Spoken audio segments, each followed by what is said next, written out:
Preparing. Bill, preparing.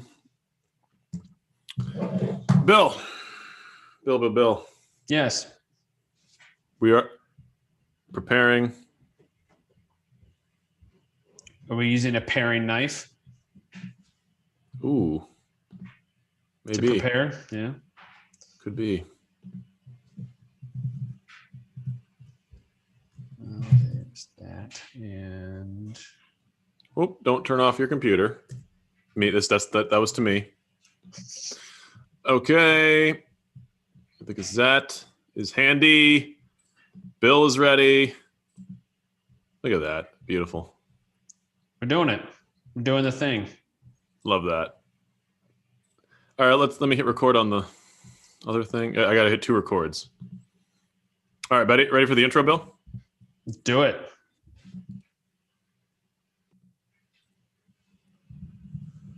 Good evening, hockey folks. That includes Bill. That includes me, Perry the Commish, Ferda Bill. We're running a little behind schedule, but if you're listening on the podcast, that doesn't concern you in the slightest. I just had to make a roster move, Bill. Even before the pod started, it would have been at the end of the pod if we started our normal time.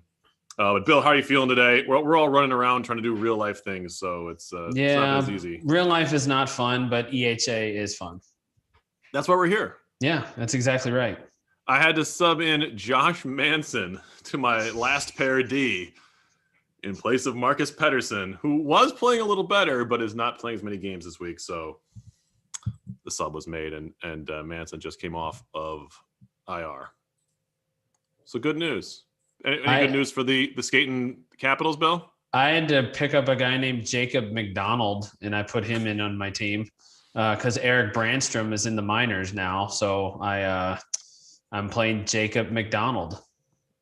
That sounds very Empire Hockey Association-esque of a move. I know I guess we're somewhat flipping up the script a little bit, but transaction-wise, I did happen to notice that after an 0-3 week, Toronto made significant transactions. There was people getting cut like crazy. Nicholas Halmerson was cut. Brayton Coburn was cut. I think Matt Duchene got cut too, if I remember right. So like there was some significant action, a message being sent by the Toronto brass there, trying to switch it up after an 0-3 week. It's make or break for Toronto, and some messages being made by those transactions, Perry. As you might expect, right? Yeah. I remember Andy Green got picked up. I remember that because I was going to try to pick up Andy Green, knowing that I needed a defenseman, and had instead went and got Jacob McDonald. Of course. Yes.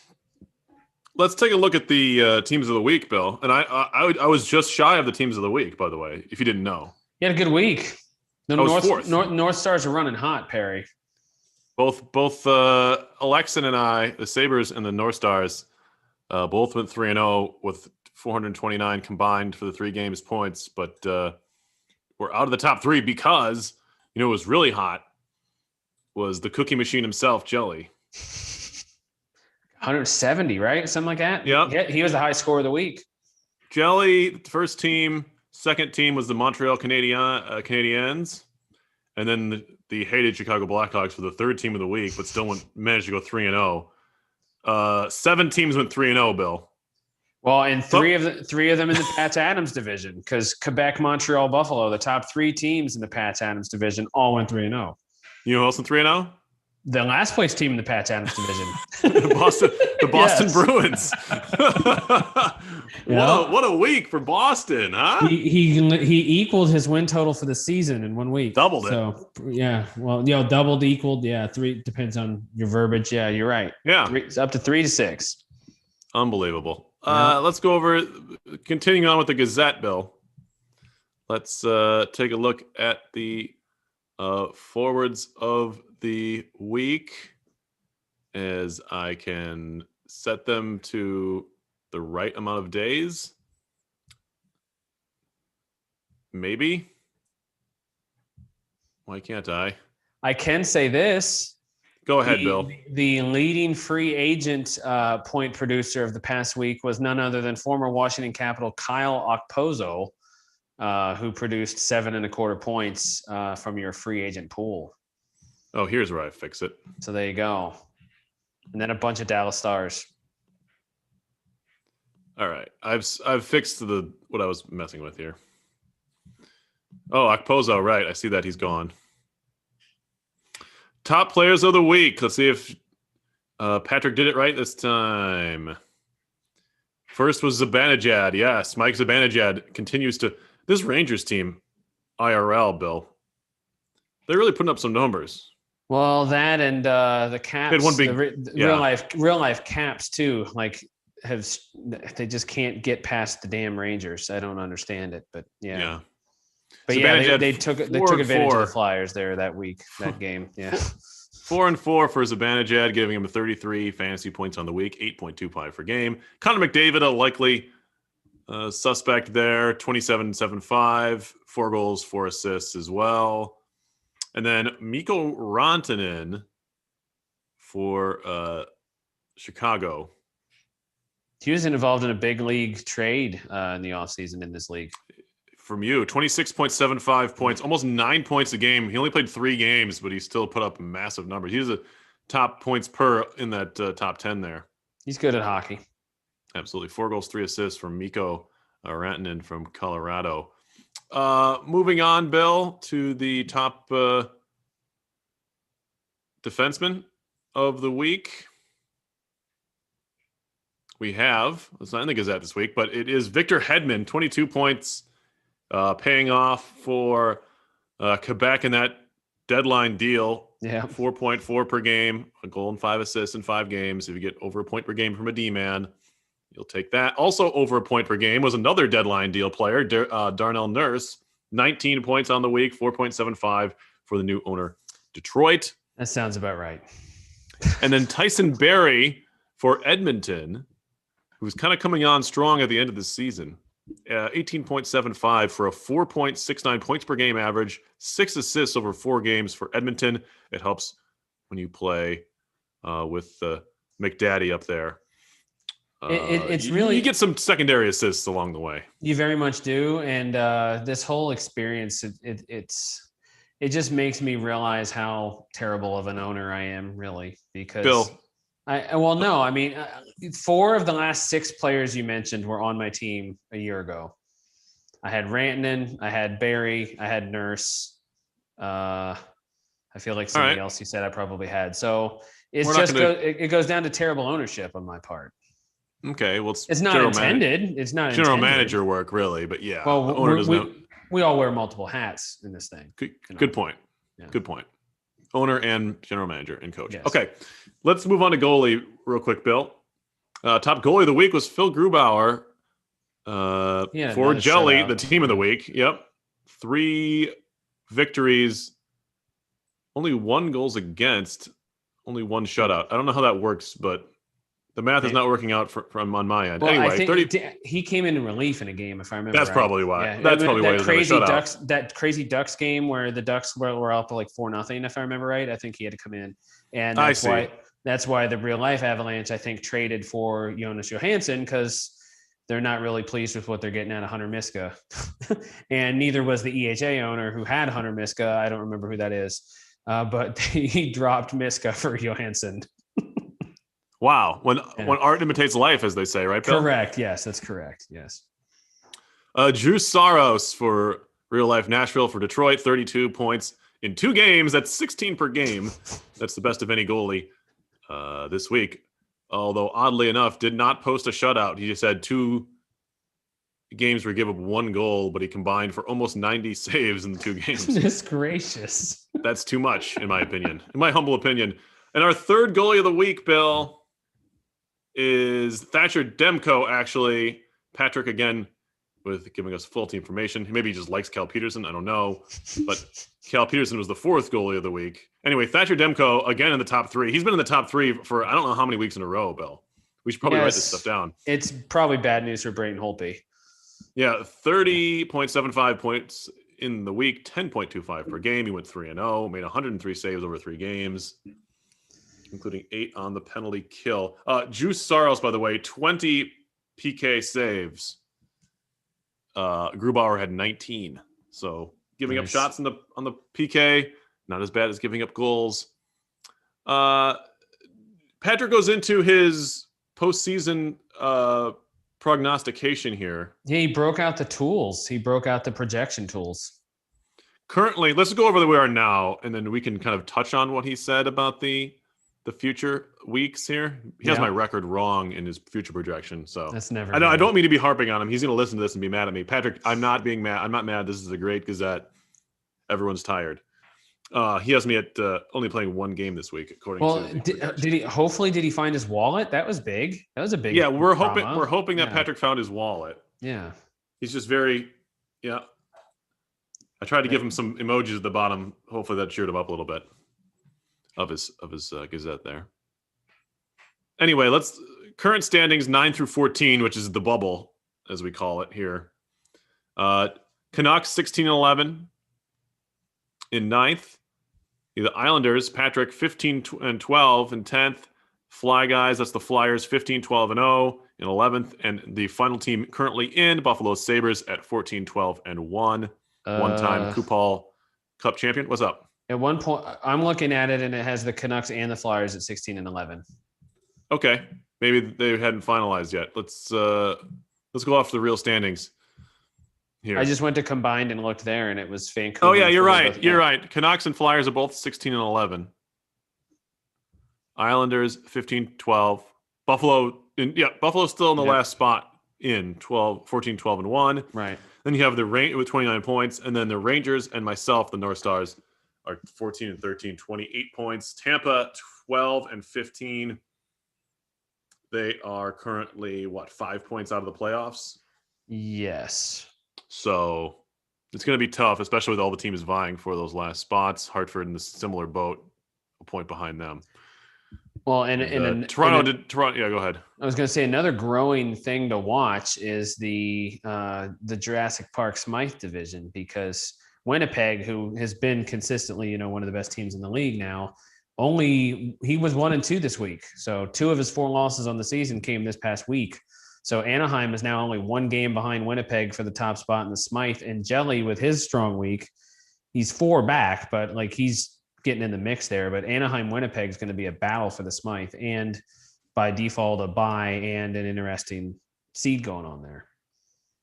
Absolutely. That first round bye is so important. Everyone knows it. They're all playing for it. Pittsburgh only a 8-point lead on the Flyers, a 4-game lead in the Patrick division, the AT&T Lilly Patrick division. And then pretty much sealed up, Chicago is 14 points clear of the Red Wings in the Chick-fil-A Norris division.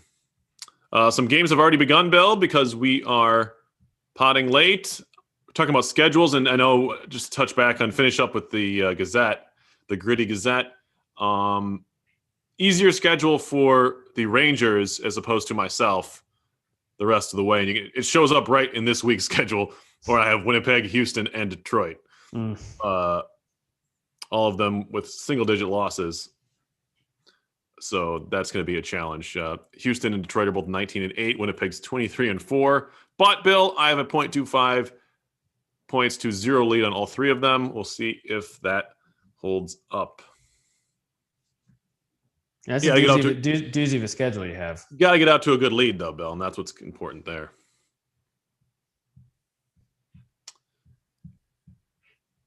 And this is the next to last week before playoffs. There are 2. Yeah, we have 2 regular season weeks left. 6 games to go. Bill, what stood out from you from last week? If you had a chance to look at anything particular, anything odd happened or exciting happened in your eyes? I seemingly come back to the teams again that don't have the greatest records. In Portland, had another really solid week in that he scored 128 points, but only snuck 1 win out with those 128 points. Yeah, that was unfortunate. Because I was playing against me one. Yeah, he was scaring me all week. Yeah, and Anaheim beat him by 3, 131-128. So yep. Saw that. I always pump up the hits, and 2 of the best teams in the league with hits faced off each other this week, Buffalo and Pittsburgh. It was 95-94 in hits in the week in that matchup. It was just a slugfest, and yet Montreal had 100 hits. So kudos to those three teams who are near and dear to my heart because they just rack up hits. Close games. You had Flyers squeak one out over Cal Golden Bears, 99.5 to 98.5. Mm-hmm. Boston, Vancouver was another outstanding win. Boston's 3-0 week. He beat Vancouver by 2.5 points, 138.5 to 136. Oh, geez. Flyers, actually, they went 2-1, but just barely. They barely beat Ottawa, too, 99.5 to 95.75.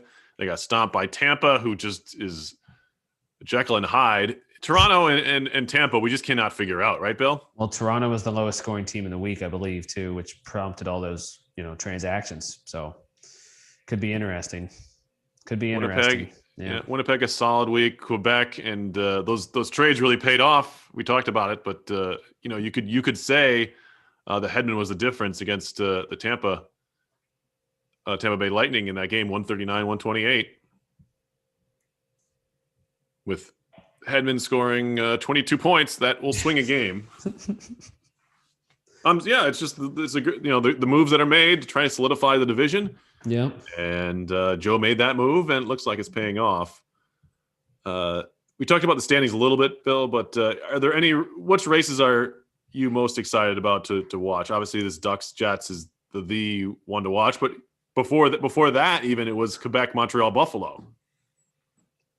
Yes. Well, yeah, that whole division is still fascinating. And then yet, though, I mean, the battle for that last spot really is something because if I remember, Patrick alluded to it, and Islanders went 0-3 this week, so that's tough. And he's now sort of barely in the mix right now because Sabres is now caught up with a 3-0 week, so he's in the last spot.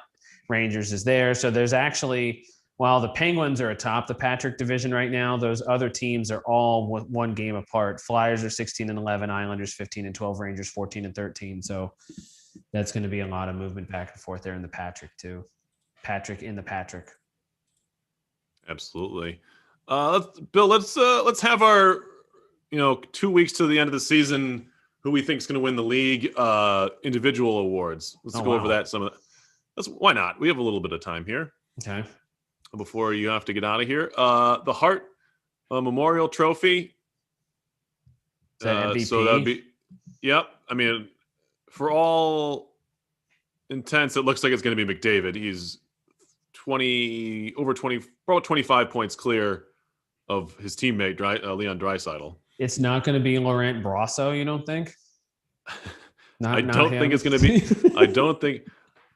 Our 2 weeks to go favorite for the Hart Memorial Trophy of the EHA is going to go to Connor McDavid. He plays for Toronto, but currently his team is outside looking in, as so many Edmonton teams have been in the past. Lady Byng, I don't know who we give that to. The least hits and the least penalty minutes by a regular. I don't know. I don't even know how we preview that, Bill. Well, I mean, Austin Matthews, if I remember right, I think he only has like 3 minors all year. I don't know if that means he's the nicest player in the league, but I mean, it's certainly not going to be like Trent Frederick. We know that.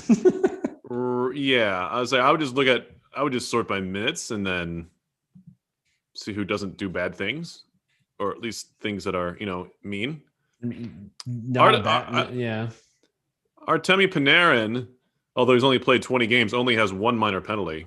He only has 6 hits.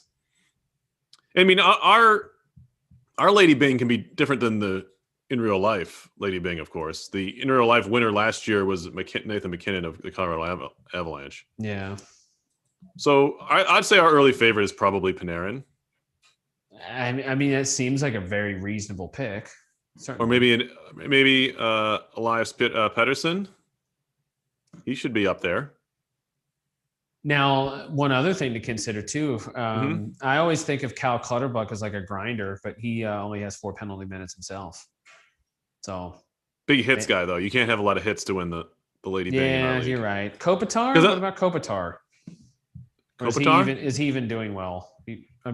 Yeah. It's kind of like he has like 30 assists. I guess it's. I mean, because like McKinnon. I mean, if yeah.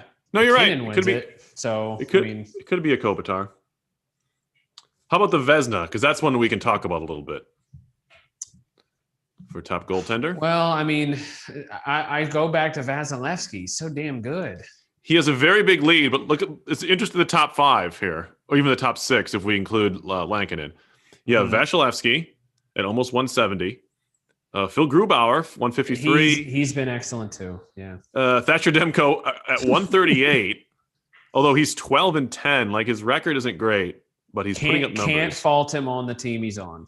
And then, and Marc-Andre Fleury at 135, and then Varlamov is in the 5 spot at 121, and at 112 is Kevin Lankinen, who is in the running for Calder, has to be, at least as far as our league is concerned. Now, that I'm sure the NHL will have different feeling about that. And that's actually the next award on our list. So let's talk rookies. Let's talk Calder.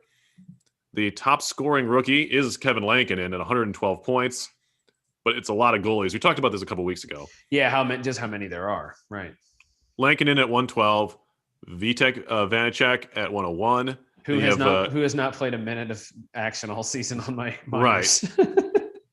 Capo Kakinen from the Minnesota Wild in real life, also on Anaheim, who has both Lankinen and Kakinen, 95 and a quarter.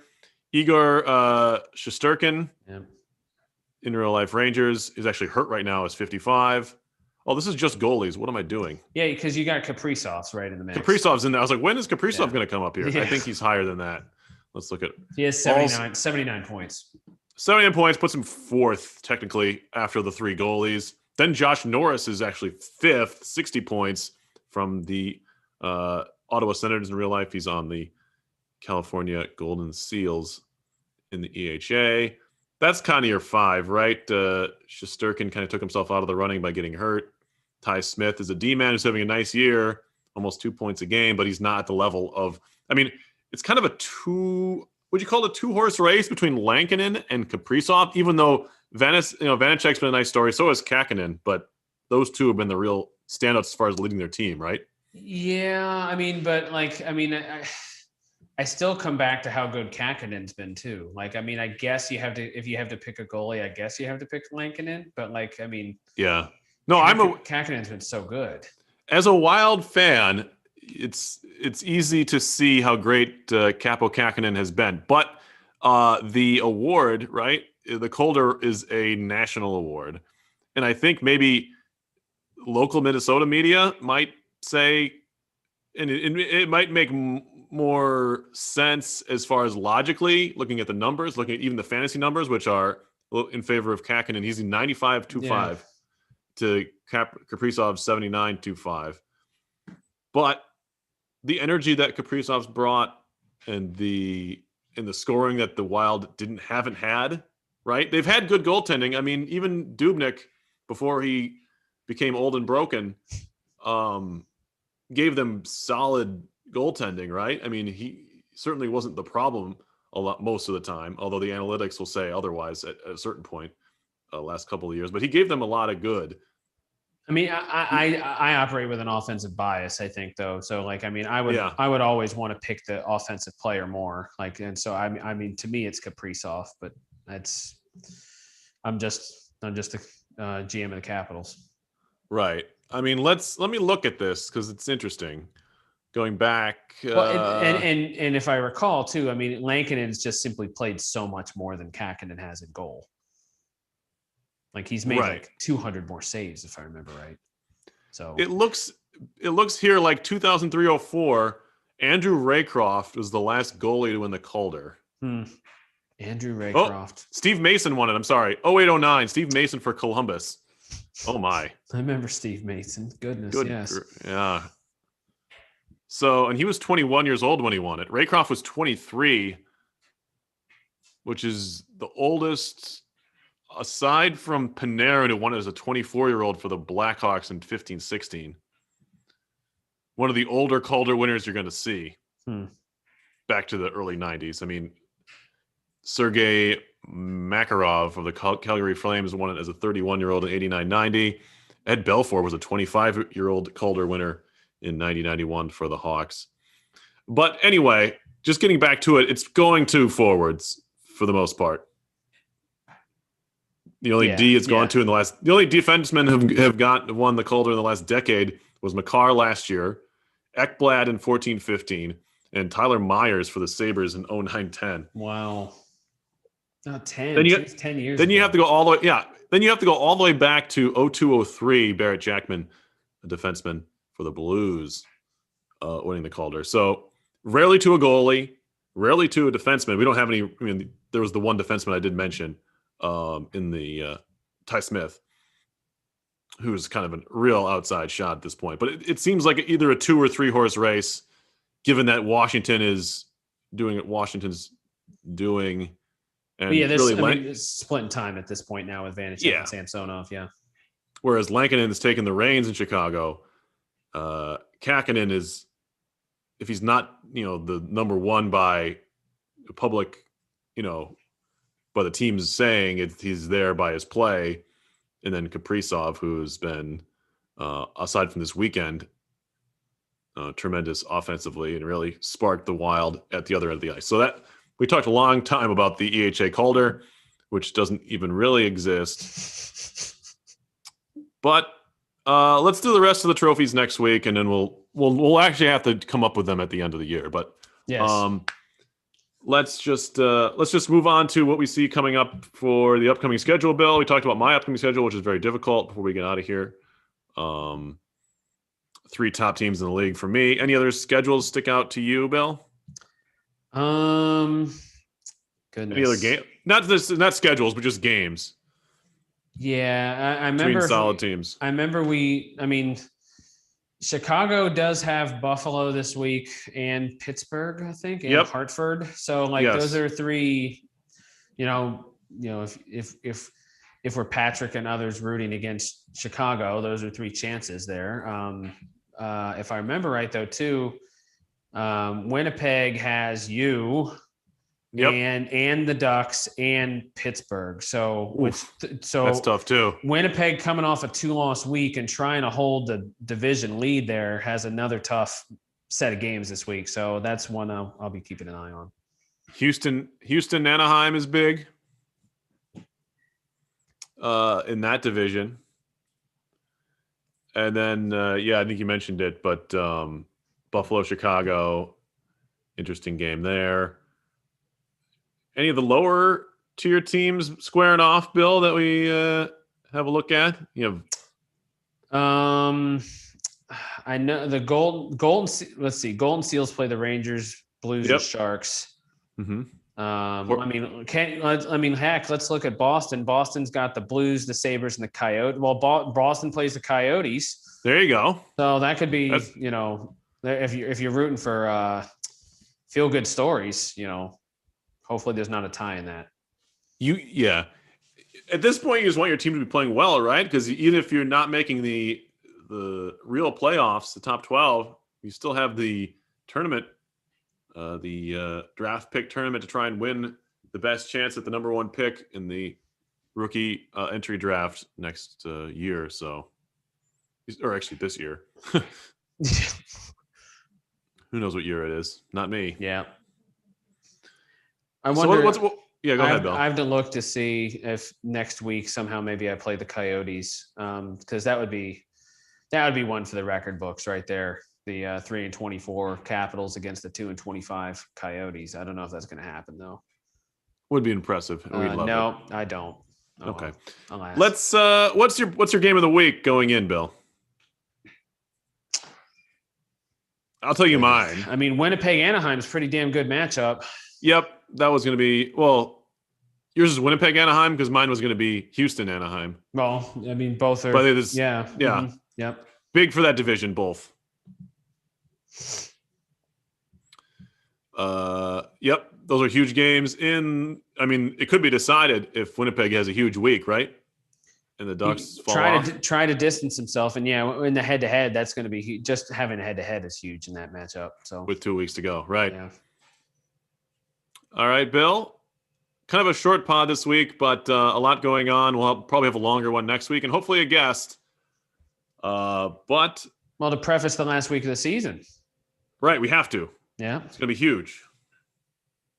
People want to come for that. Absolutely. If you know what I mean. All right. Well, for the Bill, I'm the Commish Perry. We want to thank all of you for listening to the Empire Hockey Pod. We'll be back next week with more. Happy hockey. Let's go wild. Let's stop getting blown out by the Colorado Avalanche. Look out for any holes. Look out for the holes. Yep.